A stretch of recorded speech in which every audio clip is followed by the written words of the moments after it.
This is a story you won't believe. The story of a small African country that has massive and attractive oil. The oil here is attractive because it's non-Arab, non-OPEC, non-Muslim, and the rigs are well out of reach of the pesky natives. And the story of how American oil companies went to this country and steal their oil. A small Australian company, Rock Oil, is drilling here, but it's mostly American giants, particularly ExxonMobil. To begin with, they gave Equatorial Guinea, the oil's owners, just 12% of the oil revenues. And yes, you heard that correctly. American companies went to Equatorial Guinea and met with their president and announced to their president, hey, we know there is massive oil in your country. We are going to take this oil and we are going to sell the oil. But we are going to take 88% of the revenue while we give you 12%. That's unbelievable. For you to know how crazy this is, 60% was the normal percentage Equatorial Guinea was supposed to get from their oil. The norm is more like 60%, according to Alex Vines, an African specialist with the Royal Institute of International Affairs. Initially, the oil companies gave Equatorial Guinea a really bad deal. They took advantage of him. Certainly to start with. The government of Equatorial Guinea had not a clue what it was dealing with at the time. And when one of the oil executives, the guy who lobbied for the oil executives, was asked, why do you steal from Equatorial Guinea? He said, yeah, if we don't do it, France will do it. Don't you do the right thing? Get out of Equatorial Guinea, turn your back on this corrupt dictator. Let's assume that every oil company, a U.S. oil company, gets out. How fast do you think it would be before the French and other international oil companies are in there? A second. And to convince you that there is no big deal in what they did, the guy said everybody did it. Everybody does that. It is normal practice. The fact is that almost no one is doing exactly the right thing. Now I understand. You know, this is like wherever I caught one of my children stealing fish in the kitchen. Oh, Joe, why are you stealing the fish? And Joe will say, but Richard too stole it. As if when three people do something that is wrong, it naturally becomes right.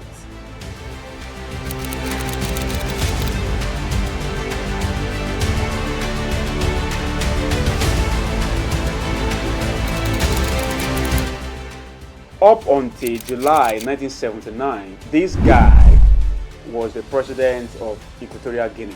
His name is Francisco Machia. But then, on August 3rd, 1979, his nephew, Theodoro Obiang, overthrew him in a successful coup. The president was arrested, and on September 29, 1979, he was sentenced to death.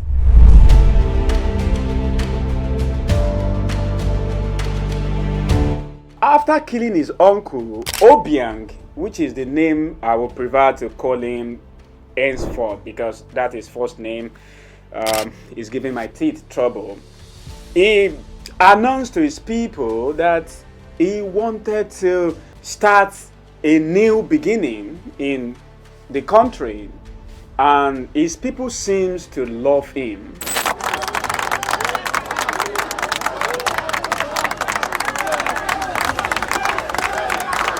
Like every other dictator in the history of our world, when Obiang came to power, he pretended for his people that he was going to have a fresh start and he was going to do everything right that his brother have done wrong.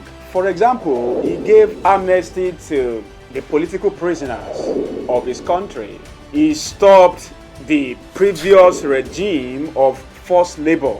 He put brilliant people in his country together and organized for a new constitution to be written. Then he declared that he was going to return his country to a civilian rule. Does he really believe that? No, he didn't. Even though Obiang promised that he was going to return his country to a civilian rule, when the time came in 1982 for the first election to take place, Obiang was the only candidate allowed to contest for the president of his country. What does that even mean? Yeah, young lady, it means he was the only person competent enough to rule his country. 7 years later, I did not tell you that in the constitution of Equatorial Guinea that he influenced, he made it possible that a single term is going to be 7 years. So the next election was to take place in 1989. And guess what? Again, Obiang was the only candidate allowed to contest for the presidency. Between 1979 to date in Equatorial Guinea, it is either Obiang is going to be the only candidate contesting in an election, or as it happened in 2002, he will have 130% of the votes in a particular district. I don't understand. Well, I don't understand how that happened either. Anyway, since 1969 to date, to contest against Obiang in Equatorial Guinea is to get to prison or to die. And I know that should remind you of somebody from Europe.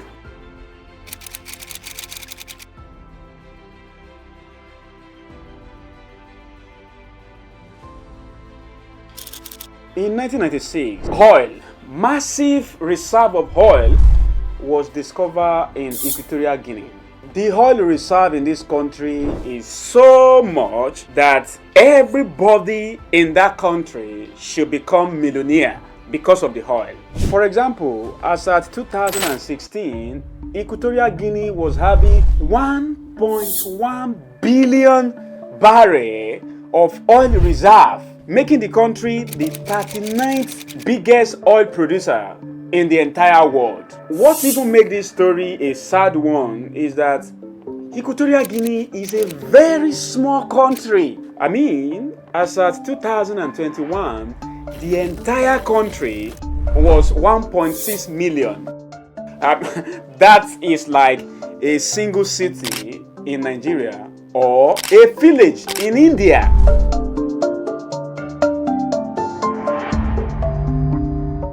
Yet, this village, even though is having massive reserve of oil, the village did not have proper health care, did not have good hospital, did not have good educational system for just a few 100,000 people who need to go to school. The image I'm showing you right now, the video I'm showing you right now, was exact video taken from Equatorial Guinea. The government stopped us filming here, but we managed these shots from our hotel window. Whilst the oil fires flicker on the horizon at night, students with no electricity at home study under the streetlights that illuminate the drive to the presidential palace. This country's dirt poor. Where's all the money going? We don't control where the money goes. We're just out here to do a job. The actual expenditure on health and education has significantly declined in the last 5 years.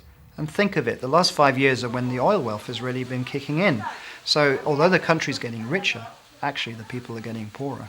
The money is going elsewhere. It's not going to the benefit of the people. According to this 2023 report, more than 70% of the people in Equatorial Guinea lived in abject poverty. But listen to this. Listen to this. At the same time, when almost everybody in Equatorial Guinea lived in poverty, the president of the country and his family are keeping billions and billions and billions of dollars in overseas accounts. For example, The president owned this mansion, which is in Washington, D.C., and just a few blocks away, he owns this one. In the same city, the son of the president owned this. Where is the owner of the property? This is Africa Prince. That is just for a single city. The president has 6 personal aircraft. He has homes, mansions in Cape Town, Paris, Madrid, Maryland, and many other cities in the world that people were able to verify.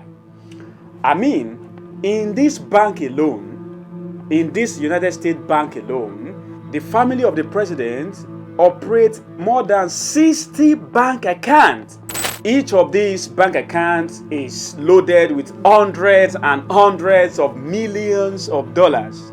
The son of the president, yes, this guy is notorious for sleeping in some of the most expensive hotels in the world, traveling around, driving around some of the most exotic cars. I mean, the footage I'm showing you now was him inviting the French television to follow him around as he spent his father's loot on the street of Paris. Pour le soir, si vous avez des cocktails.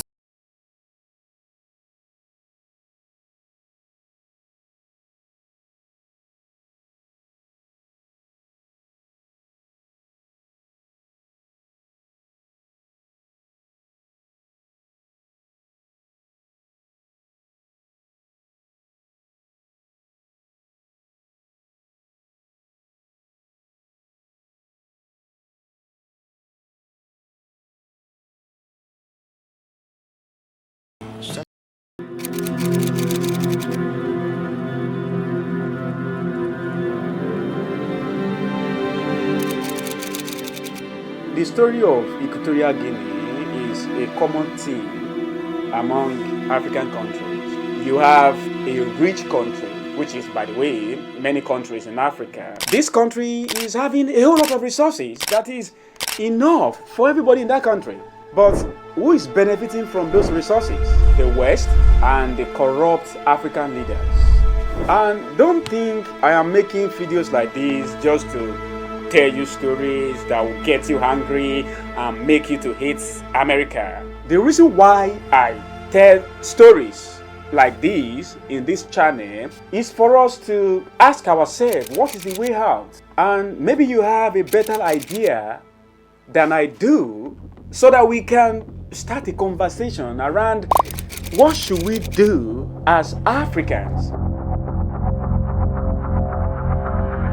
So here are my own suggestions why I'm waiting for your own opinion in the comments. First, I think we have to stop allowing corrupt people to be our leaders, because as long as African countries are having this corrupt individual as our leaders, it will always be easy for the West to deal or steal our resources through a corrupt leader than through somebody who is having some level of sanity. Because think about this guy has been ruling his country before I was born, and he just became president again in another election. Why will you allow somebody to rule us for 40 years, 50 years? A corrupt individual, for that matter. The second thing I think we must do, which by the way concerns you and me, is that we have to stop being corrupt ourselves. Because come to think of it, nations of the world usually have the kind of leaders that represent majority of the people in that population. So what you find out is, it is impossible for any nation of the world to have leaders who are not corrupt, except many people, or in fact most people in that country are not corrupt. So we as Africans have to attain some level of dignity, honesty, and righteousness, which make us to detest corruption, and that is the only way we can ever have corrupt-free leaders. The third thing I suggest is we have to raise young people, that is, young Africans, to love learning, love science, love entrepreneurial endeavor, and adding to that, love their countries and their continent. Because until we are able to industrialize our continent and our countries, it means we will forever need the West. And as long as you need somebody, those people you need dictate a whole lot of things about your life, including what happened to your resources. These are a few suggestions I have, and I wouldn't mind to hear from you if you think there is something better than this that we can do. I'll be waiting for your comments. Thanks for watching.